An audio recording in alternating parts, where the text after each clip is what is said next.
get sick of fashion all the time. Why? It's just too intense, it's too much, it's too many collections.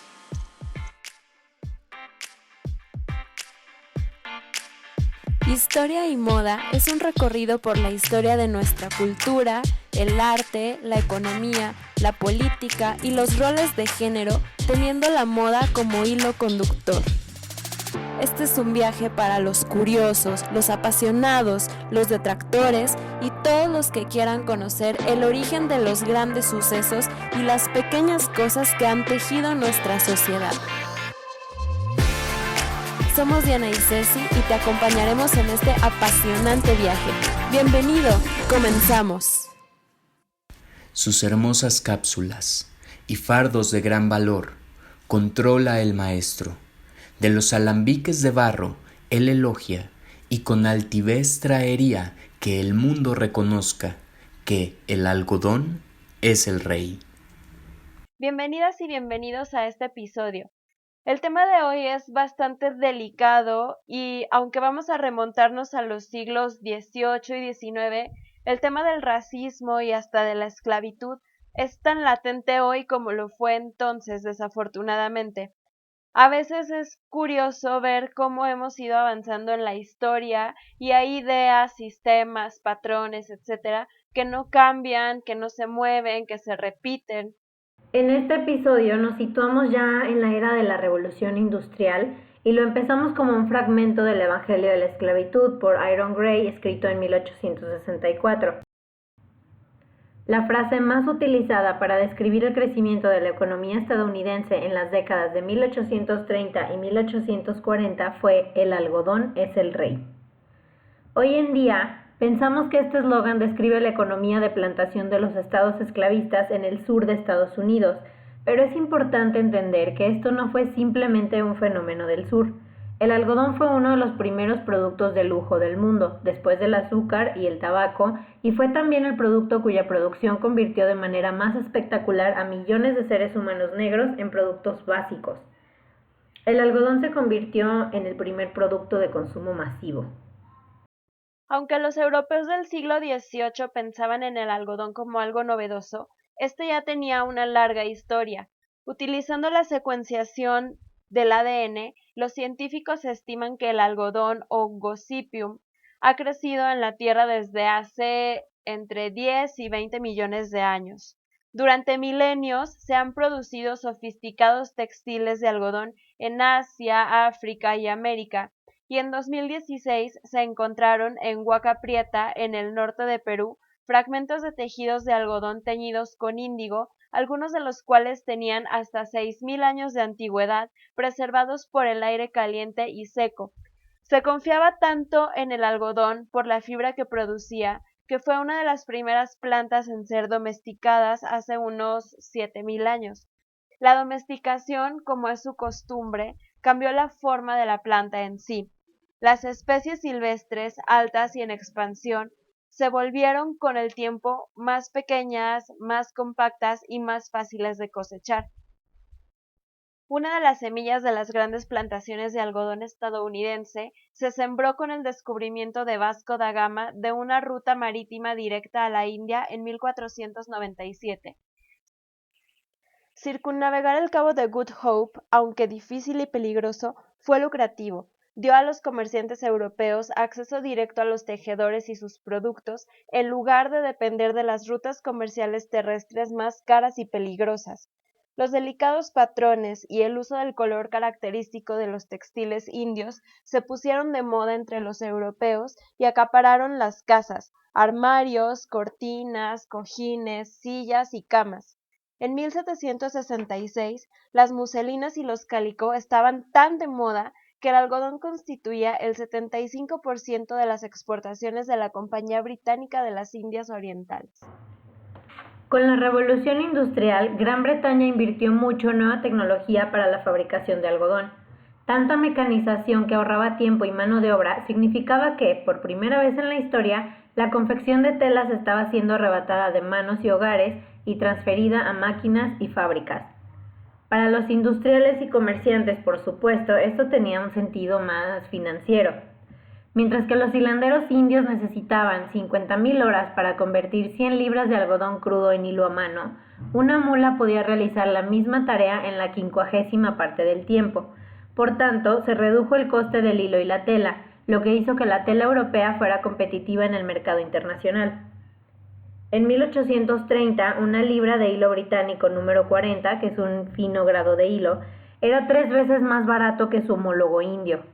Con el tiempo, a los tejedores subcontinentales les resultó más barato comprar y utilizar hilo importado de Inglaterra. Se hicieron fortunas mediante la fabricación y el comercio de algodón. El único factor limitante de esta marea de riqueza era el suministro de algodón crudo. Durante la mayor parte de su historia, el cultivo del algodón había sido una adición a los ingresos familiares. Los agricultores plantaron junto con otros cultivos, generalmente alimentos, lo que extendió su riesgo. Si un cultivo era atacado por la plaga o sucumbía a alguna otra amenaza natural, otro podría aún sobrevivir y sostenerlos. Y si su algodón fallara por completo, al menos aún podrían alimentarse por sí mismos. Esto tenía mucho sentido para los agricultores individuales, pero también significaba que la transformación de la pelusa de algodón en telas generalmente se realizaba en una escala pequeña y descoordinada que se ajustaba a otras prioridades del hogar y ritmos estacionales. Los tejedores e hilanderos controlaban sus horas, para quién trabajaban y los precios que exigía su trabajo, aunque tuvieran que entregar parte de su trabajo como pago en especie de impuestos o tributos.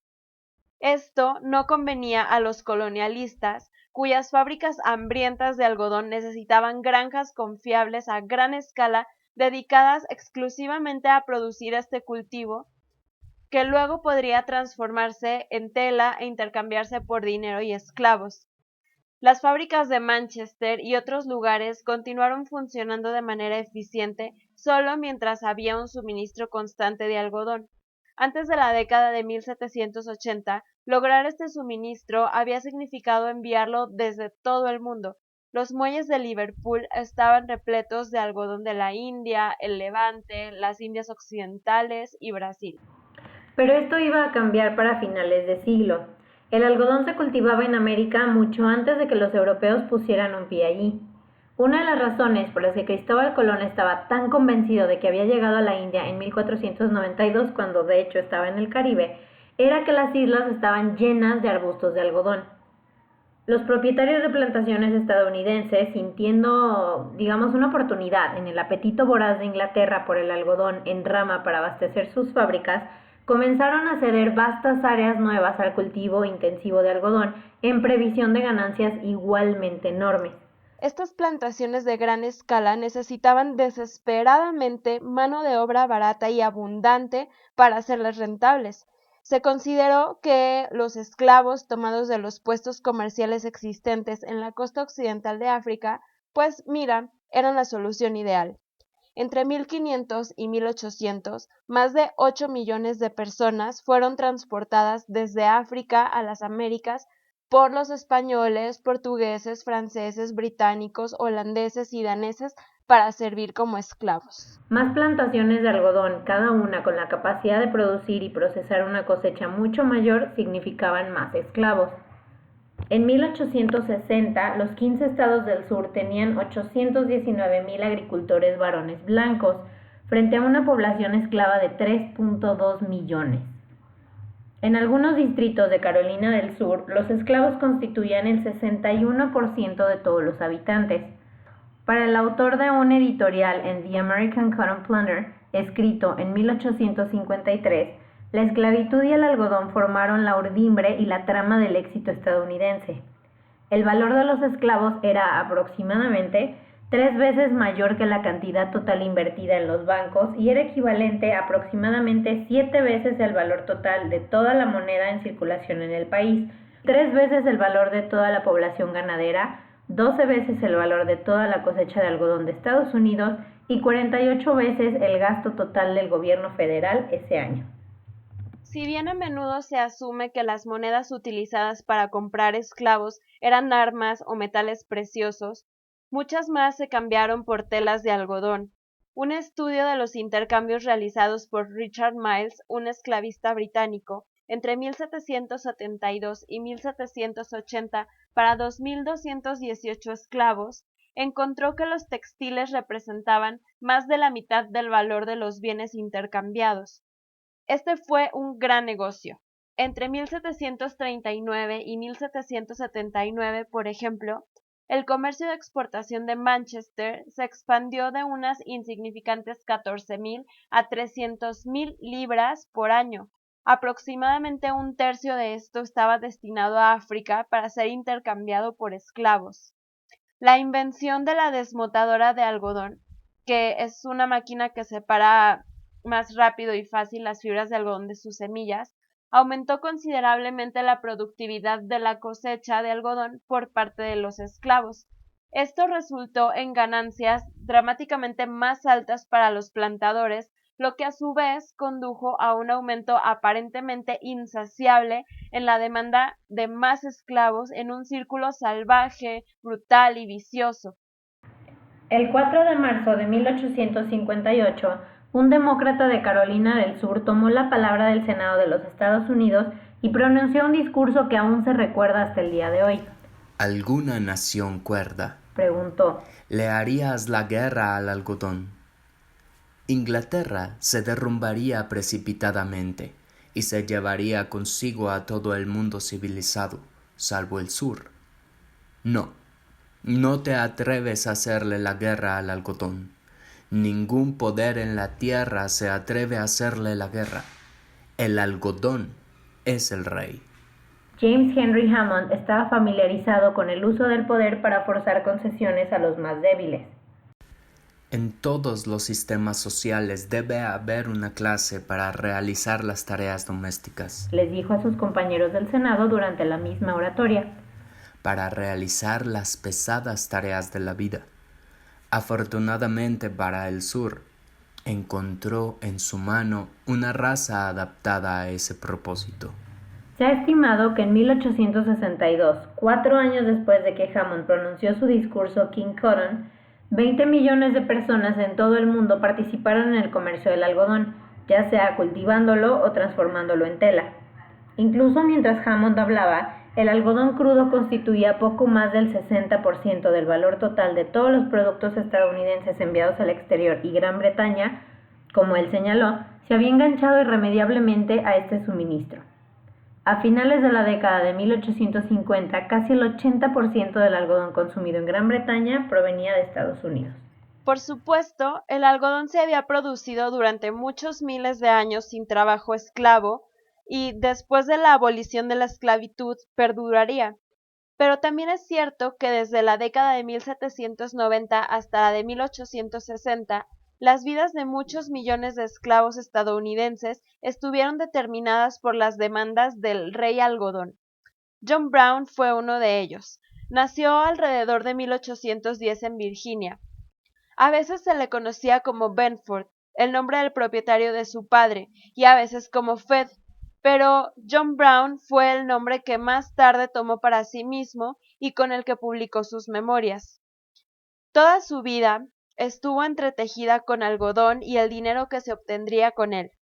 Tenía 9 años cuando él y sus hermanos fueron separados por sorteo y lo enviaron a trabajar a la plantación de James Davis, un hombre pequeño y delgado con una expresión muy cruel y una disposición no muy diferente. Hacía que sus esclavos trabajaran con una comida al día hasta la noche, y después de la cena los ponía a quemar matorrales o hilar algodón.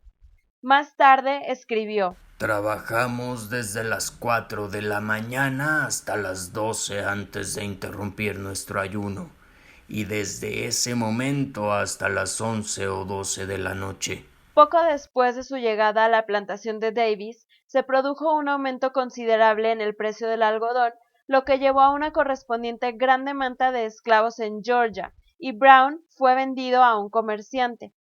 Los precios se determinaron por peso. Obtuvo $310. Algún tiempo después se quedó con un hombre, Un maestro muy malo, pero un predicador muy bueno, famoso por tener los negros recolectores de algodón más rápidos de todo el condado. Este dudoso galardón se ganó al oponerse a sus compañeros en plantaciones rivales mientras los propietarios apostaban por el resultado. Durante su tiempo como esclavo, araba los campos para obtener algodón, lo sembraba, arrancaba los gusanos, cavaba alrededor y recababa sus esponjosas fibras.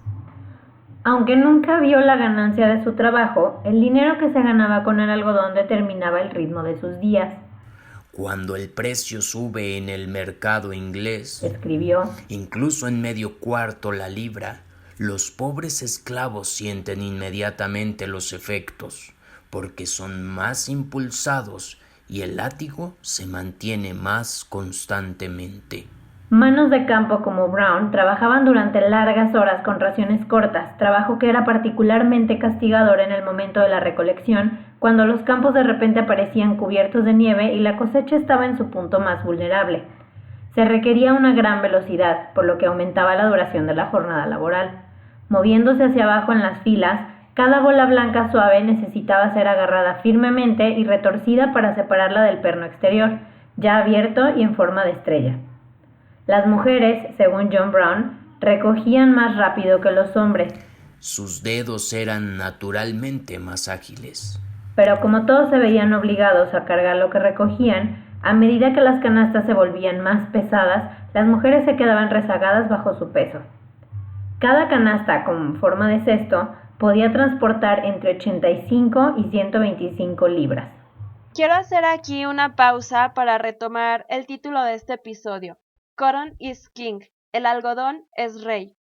Y es que a pesar de todo lo que hemos mencionado, estas plantas esponjositas no solo se relacionaron con la opresión de los esclavos, sino que paradójicamente fueron también un vehículo para su libertad.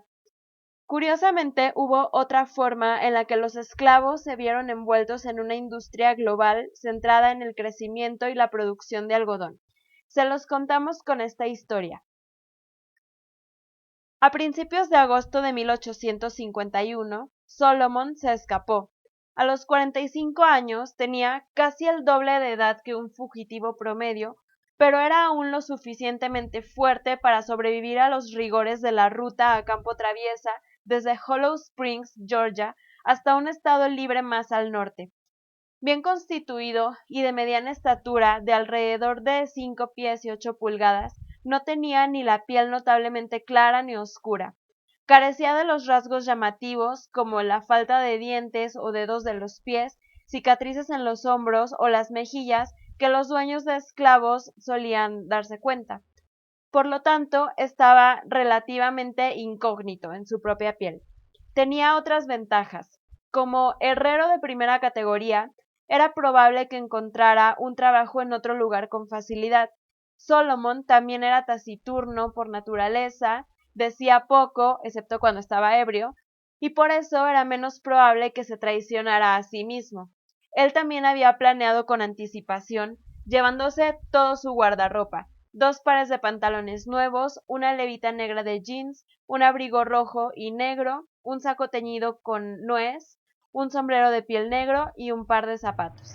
Sabemos sobre Solomon y sus abrigos debido a un aviso que el dueño de esclavos John Duncan colocó para su captura en el Southern Banner el 7 de agosto, junto con la oferta de $100 a la persona que lo devolviera. Las páginas de los periódicos estadounidenses durante los siglos XVIII y XIX estaban salpicadas de esos avisos fugitivos, especialmente en el sur. Por lo general, estaban señalizados con una pequeña imagen de un vagabundo con un bulto colgado a la espalda, o una mujer negra sentada con un vestido blanco, y estaban esparcidos en páginas que anunciaban bienes, servicios o aún más esclavos a la venta. Al principio se colocaron para cualquier aprendiz, sirviente o dependiente que se fugaba, pero pronto fueron dominados por la caza de los hombres y mujeres negros, decididos a dirigirse al norte o al este, ya sea de regreso a África o más tarde a Inglaterra, donde esperaban encontrar refugio y libertad. Los anuncios de fugitivos son fuentes curiosas, íntimas e impersonales a la vez. Una característica extrañamente constante es su preocupación por la ropa. Están llenas de detalles minuciosos sobre las prendas de los esclavos. Preston, buscado por John H. Smith en marzo de 1847, vestía un abrigo de tela gris, pantalones negros de tela y una gorra de terciopelo de tela nueva, cuando se fugó. Otro hombre vestía un sombrero muy bueno, un par de pantalones blancos hechos en casa, un chaleco con una pieza azul en la espalda. Uno llevaba zapatos con hebillas inigualables, otro un chaleco con botones de peltre en un lado. Bona, que se escapó la semana antes de la Navidad de 1772, era un negro nuevo, es decir, había sido sacado recientemente de Ivo Country, en África, y vestía correspondientemente zapatos y medias nuevos, siendo este último tejido y manchado de negro y blanco. La ropa, de hecho, estaba especificada en más de las 3/4 partes de los anuncios de fugitivos y era lo más popular para que los fugitivos se llevaran consigo, sobre elementos aparentemente más fundamentales como herramientas, armas, dinero e incluso comida. Algunas de las razones por las que fugitivos como Solomon, Bona y Preston se preocupaban por la ropa eran muy prácticas. Los dueños de esclavos, si compraban ropa o telas para sus esclavos, buscaban dos cosas en sus compras: longevidad y precio, y por regla general compraban a granel. John Ray, un propietario que mantenía registros meticulosos en un libro de plantación, probablemente solía hacer compras anuales de ropa para esclavos. Por ejemplo, compró 13 pares de zapatos negros a $1.6 el par en 1853. La publicidad atraía a los esclavistas con términos como ropa de negro, se vende barato, al contado, ropa de negro barata o pantalones de algodón muy baratos. Como resultado, muchos esclavos, particularmente los trabajadores de campo, vestían una variedad distintiva y casi idéntica de ropa monótona y resistente. Un aviso en 1767 para un esclavo menos preparado que Solomon especificaba solo que el fugitivo vestía la ropa habitual de los negros trabajadores. En una ciudad o un estado libre, un atuendo tan escaso y de bajo estatus marcaría a los portadores como fugitivos inmediatamente. La ropa también podía funcionar como una forma de moneda, ya sea intercambiada por otras prendas o por dinero en efectivo, ayudando a financiar la fuga de un esclavo. Pero además cumplía una función más sutil. Era una época con una rica cultura visual. La percepción, el ver y ser visto eran claves para el consumo. Nuestra vista, escribió Joseph Addison, el ensayista y político inglés, es el más perfecto y delicioso de todos nuestros sentidos. Se suponía, por un lado, que los de un estatus social más bajo eran visualmente distintos de los que tenían un nivel social más alto. En pinturas y grabados, donde están incluidos, los esclavos están esparcidos pintorescamente haciendo su trabajo o representados en roles obviamente secundarios y subordinados. Tomemos el ejemplo de Olimpia de Edouard Manet, pintado a mediados del siglo XIX y exhibido por primera vez en París en 1865. Si bien transgredió las costumbres convencionales de una manera representando a una prostituta que se encuentra con audacia con la mirada del espectador, el sirviente negro permanece en el fondo, incómodamente agachado como para no inclinarse sobre su ama blanca, ofreciéndole humildemente un ramo de flores. La mayoría de las fuentes escritas comparten esta visión sesgada. Diarios de viaje, diarios y cartas consumidas y compuestas por blancos ricos pasan revistas a sirvientes y esclavos, mencionándolos con mayor frecuencia cuando transgredieron, convirtiéndose por estos lapsos repentinamente visibles. Fue durante este periodo, y en parte debido a la economía del comercio de esclavos, que el algodón se convirtió en el tejido preeminente de Occidente. Desde este momento y hasta finales de la década de 1970, cuando los sintéticos ganaron preponderancia, el algodón representó la mayoría de las fibras utilizadas a nivel mundial. Desde la camiseta del día a día y los jeans de los Bitkins hasta las sábanas de hilo más pomposas en los hoteles de lujo de Tokio, el algodón es una elección de tela predeterminada y uno de los medios más comunes a través del cual expresamos materialmente nuestro estatus e identidad. Este fue también el caso de las personas llevadas de África a las Américas para ser esclavas. Les dio un medio para recuperar algo de respeto por sí mismos e individualidad. El algodón, una de las piedras angulares de la trata de esclavos en el Atlántico, fue simultáneamente un medio a través del cual se elaboraron y afirmaron las identidades.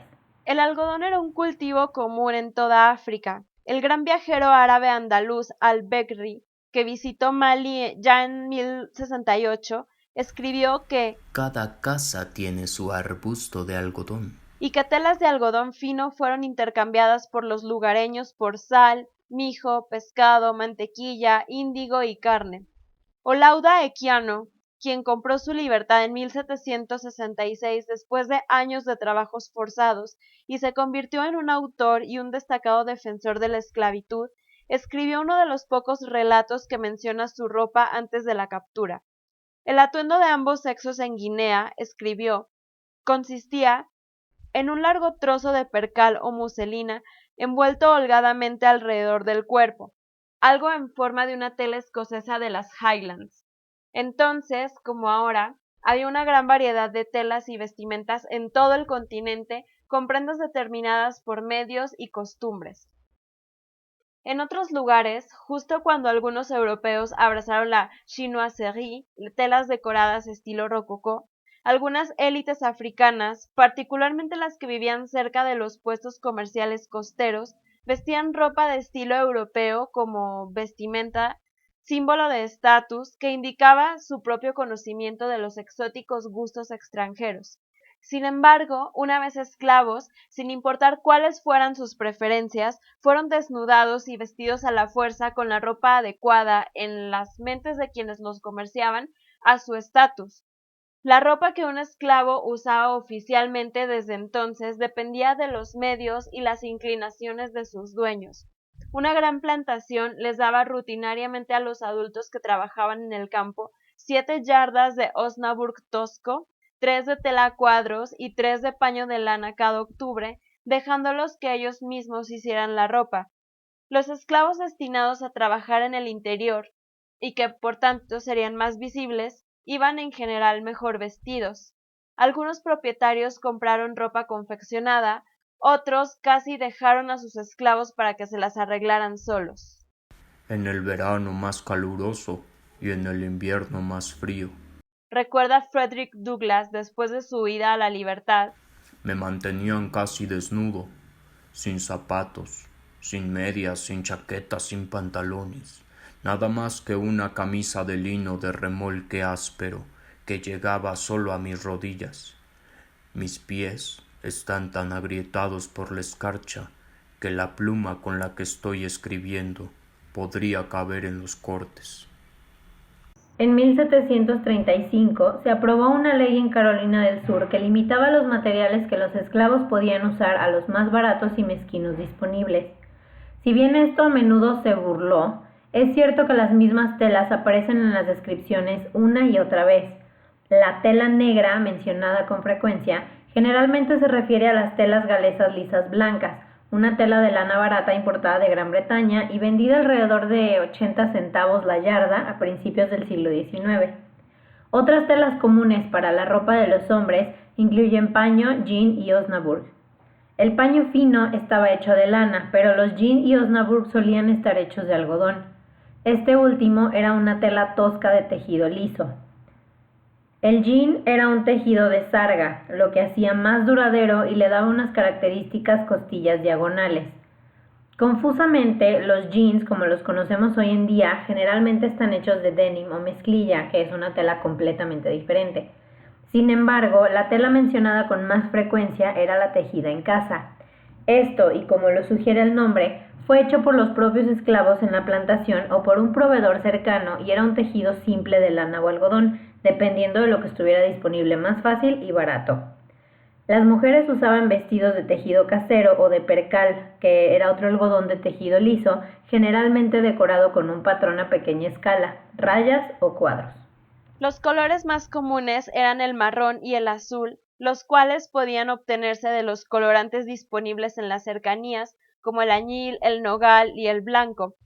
Escribiendo en el Southern Watchman en 1855, un tal Dr. Terrell sostuvo que, mientras un esclavo fue provisto, un trabajador debe ahorrar lo suficiente para comprar su ropa y debe lavar y remendar su ropa. O sea, como diciendo que los esclavos, tenían el privilegio de que se les regalaba la ropa.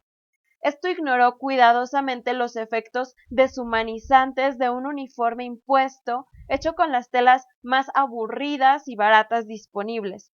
Los estadounidenses blancos, a pesar de toda la retórica sobre la vestimenta modesta y el pecado de la vanidad, evitaban estos materiales siempre que podían. La ropa era, en otras palabras, otro paisaje sobre el que se desarrollaba la dinámica del poder, áspero y duro en lugar de suave, suelto en lugar de ajustado, más lúgubre que de colores brillantes, sin brillo en lugar de lustrar. La ropa de esclavo, tal como la adquirían y definían los blancos, demarcó visualmente su bajo estatus. Al menos esa era la intención. En la práctica, los esclavos no solo demostraron ser eminentemente capaces de obtener ropa teóricamente prohibida para ellos, sino también de labrar cuidadosa e intencionalmente una estética totalmente propia. Hacerlo significaba tener su propia ropa o al menos distinguirse visualmente. Muchos, por ejemplo, no estaban dispuestos a vestirse de blanco porque estaba muy asociado con ropa de esclavo. Esto fue aprovechado por dueños de esclavos perspicaces. En la década de 1780, el reverendo Henry Lawrence escribió que cualquier negro que se haya portado notablemente bien debería recibir algo mejor que las telas lisas blancas. Existía un prejuicio similar con las camisas hechas de Osnaburg, siendo esta la prenda arquetípica de los trabajadores de campo. Los emancipados se deleitaron con su vestimenta y con su libertad. Olaudah Equiano inmediatamente comenzó a dar y asistir a bailes a los que vestía vestiduras azules superfinas, en las que escribió con orgullo: no hacía ninguna aparición indiferente. Los que todavía estaban esclavizados gastaban una energía considerable para recolectar sus propias prendas deseables. Algunas vinieron de los dueños. Las prendas que estos desechaban se daban o prestaban para ocasiones especiales, para recompensar a los favoritos y para distinguir a los esclavos domésticos de los trabajadores del campo. Si bien oficialmente tales prácticas fueron desaprobadas e incluso prohibidas expresamente, en la práctica eran un lugar común. Harriet Jones usó un vestido con una cola larga, complementado con una faja escarlata para su boda. Preston, un esclavo que apareció en un anuncio fugitivo en marzo de 1847, era el dueño de una gorra de terciopelo de tela nueva que bien podría haber sido un regalo.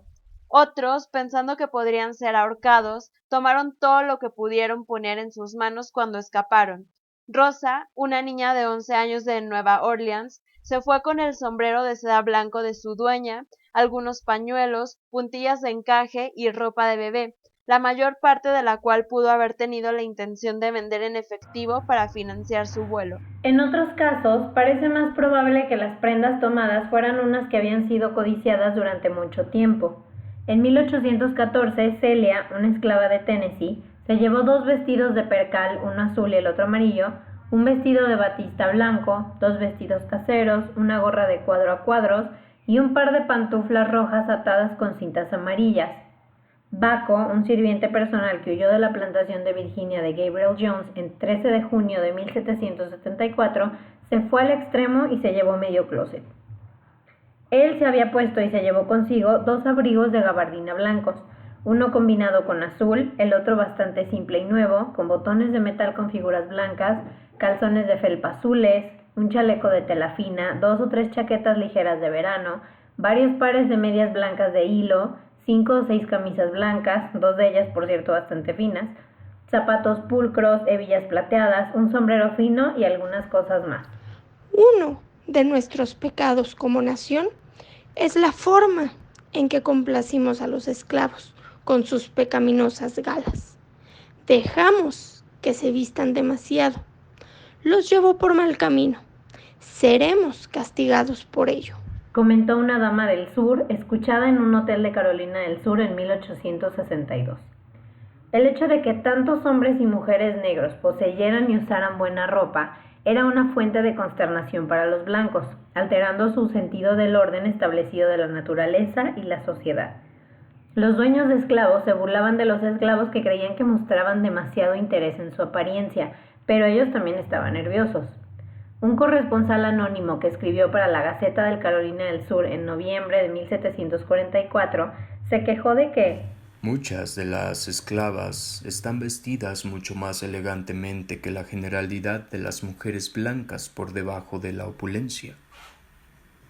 las plantaciones estaban llenas de mujeres negras obligadas a hacer hilos, tinte, tela y ropa para ellos, y los otros esclavos que trabajaban ahí las seguían según su propio gusto. Sin embargo, lo que podía ser un motivo de orgullo para los que trabajaban en las plantaciones rara vez era apreciado por los blancos, que encontraron el efecto, a menudo, una mezcla de colores y estilos discordantes y chillones. Las diferencias se acentuaron en grandes ocasiones sociales de celebración, como bailes, ir a la iglesia y bodas, cuando se observaba a los negros complaciéndose en exhibiciones de vestuario adecuado a su propio estilo. En un festival carnavalesco de esclavos en Albany a finales de la década de 1790, el rey Carlos, un esclavo que ofició estos eventos, combinó una chaqueta militar británica escarlata decorada con encaje dorado con tiras pequeñas de piel de ante amarillo y medias azules. Parchar y zurcir, una necesidad cuando los dueños de esclavos generalmente solo proporcionaban 1 o 2 juegos de ropa para sus esclavos cada año, se volvió elegante entre los esclavos. El saco rojo y negro de Solomon bien puede haber sido de varios colores porque había sido remendado o parchado. Ciertamente, la adición de secciones para armar telas sin intentar usar una tela a juego era demasiado común para ser involuntaria. Un anuncio de escape, por ejemplo, mencionó una chaqueta con más azul en la parte delantera que en la parte trasera. Los observadores blancos estaban inquietos al ver en práctica un conjunto de reglas completamente violadas. Fanny Kemble, esposa del dueño de una plantación de Georgia a fines de la década de 1830, recordó el baño sabático de sus esclavos como una combinación ridícula de incongruencias, todos los colores del arco iris y los tonos más profundos posibles mezclados en una feroz compañía. Al comprar, adquirir, codiciar, adaptar y diseñar ropa, los esclavos participaban en un ciclo de consumo y exhibición paralelo al de los estadounidenses blancos y a menudo incomprensible para ellos. En 1863, durante la Guerra Civil, Abraham Lincoln firmó la Proclamación de Emancipación, que, al menos en papel, otorgó la libertad a más de 3 millones de afroamericanos esclavizados. Comprender cuán extraordinariamente rentable era el algodón y cuán interconectadas y superpuestas estaban las economías de las plantaciones de algodón, la industria bancaria del norte, las fábricas textiles de Nueva Inglaterra y una gran proporción de la economía de Gran Bretaña nos ayuda a comprender por qué fue algo así como un milagro que la esclavitud fuera finalmente abolida en ese país. A pesar de los temores de muchos en el sur, la industria del algodón continuó creciendo y quienes la cultivaron continuaron prosperando. Una razón de esto fue la continuación de una forma u otra del trabajo forzado. Otro fue el desarrollo de una industria textil de cosecha propia. En el momento de la Guerra Civil, muchas plantaciones habían comenzado a convertir su propia cosecha de algodón directamente en textiles, en lugar de exportarla y dejar que las fábricas británicas cosecharan las ganancias. Los propietarios de plantadores convertidos en fábricas podían vender telas acabadas mucho más baratas que las enviadas desde Inglaterra. Muy pronto, cuando el mercado interno comenzó a crecer y florecer, el algodón estadounidense obtuvo su propia independencia de los comerciantes británicos y del comercio de esclavos en el Atlántico. A simple vista podríamos decir que esta historia terminó con un final feliz, pero lamentablemente no es así. El algodón sigue siendo parte de una gigantesca industria y de nuestra vida cotidiana. Representa el 30% de todos los materiales textiles consumidos y se encuentra entre los 20 productos más importantes del mundo. Esta necesidad de alimentar nuestra demanda de ropa barata, nueva y en constante cambio sigue trayendo estragos a la forma de vida de muchos países que dependen del cultivo y procesamiento de esta fibra. Ya no se le llama esclavitud, digamos, pero la explotación laboral claramente sigue siendo una forma de esclavitud. Las condiciones bajo las que trabajan los hombres, mujeres e incluso niños en países como China, India o Bangladesh nos hablan de una situación que creemos que se había prohibido cuando en realidad únicamente se desplazó a un continente más lejano, como para que no nos demos cuenta. Sí, como que ya lejos no lo vemos, ¿no? Esperamos que este episodio nos ayude a tomar conciencia sobre nuestra forma de comprar ropa y a darnos cuenta de que la moda barata no existe. Alguien más la está pagando con su esfuerzo, su salud y probablemente su vida en algún otro lugar del mundo. No se pierdan el próximo episodio, que también estará dedicado al algodón y va a ser como la continuación de este tema, para tratar de abarcar un poco más porque es bastante amplio y no hemos terminado con él. Déjenos sus comentarios en nuestro Instagram, historia y moda-bajo. Muchas gracias por estar aquí, por escucharnos. Si les gusta nuestro contenido, apóyennos compartiéndolo con sus amigos, sus esclavos, no, ¿verdad? Su familia, etcétera. Los esperamos la próxima semana. Chao.